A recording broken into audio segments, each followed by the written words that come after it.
Let's take some questions from the audience. Let's get political. Which presidential hopeful candidate would be best for the economy? And they're giving you you have a little list here: Clinton, Sanders, Cruz, and Trump. They don't offer any other choices, but maybe you could add another. And this is very specifically referring to the economy. Now, I know that in an op-ed you responded to Bernie Sanders, had an op-ed in the Times, and you had a lot of interesting things to respond to his economic remedies, some of which, by the way, you agreed with. You know, it's much easier to be interviewed by people who don't read carefully all the things that you wrote before and who aren't in a position to remind you of them. Look, I think if you look at what Senator Cruz has said and the nature of his tax proposals, they violate all the laws of arithmetic. And if you look at his monetary proposals,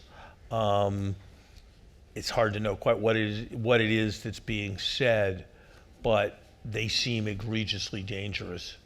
And if you look at the proposals to slap punitive tariffs on other countries and to build walls around the United States, they seem to me more reminiscent of the policies that were pursued in the late 1920s than any subsequent experiment in American economic history.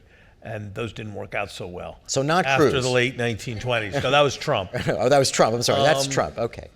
I think many of the same things can be said with respect to Senator Cruz. Senator Cruz has been less enthusiastic about some of the anti-foreign trade barrier protection proposals that Trump has, but he has endorsed much more radical monetary fundamentalism that would do away with the Federal Reserve's ability to stabilize the economy. So I think their platforms, as they've proposed them, would both be more radical than anything that's been put forward in the American political debate by the major parties in my lifetime, and I think would be would I think be very, very dangerous. I think that there are a number of themes in Senator Sanders' campaign with which I have very considerable sympathy. I think he is right to elevate the question of inequality. I think he is right that too much in our politics has been driven by financial interests rather than what's ultimately in the interest of the country. I think a number of the specifics he's pointed out have validity. I think the idea that bankers are on the boards of directors of Federal Reserve banks is just an odd thing to do, given that the job of the Federal Reserve Board is in substantial part to regulate the activities of higher capitalization of banks. Is to regulate the activities of banks.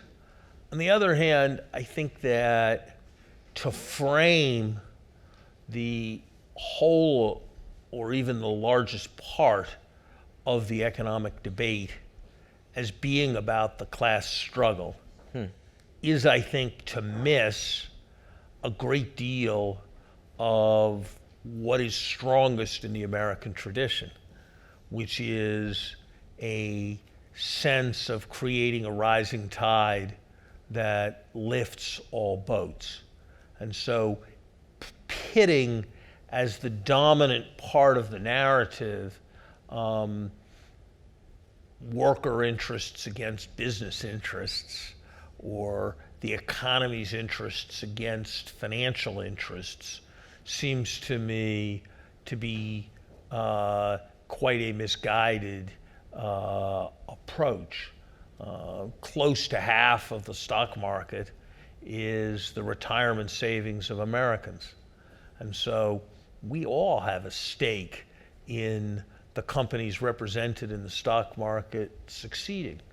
That doesn't mean that they shouldn't succeed in a more inclusive way than they have in recent years.